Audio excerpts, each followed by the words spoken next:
రూపాయలు అనే మాట కంటే అన్నదానం చేయడం అనేది గొప్ప. ముందు 5 రూపాయలకి టీ కూడా రావట్లేదు. అలాంటిది 5 రూపాయలకి 3 పూట్ల భోజనం అంటే మామూలు విషయం కాదు. ఈ ప్రభుత్వం వచ్చిన తర్వాత పేదవాడికి అన్నం పెట్టాలి, అది కాన్సెప్ట్.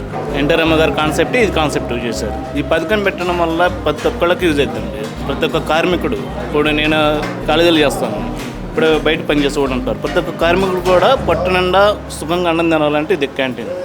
ప్రతి ఒక్క పేదవాడికి కూడా అవసరానికి ఉపయోగపడేది ఏంటంటే రైస్.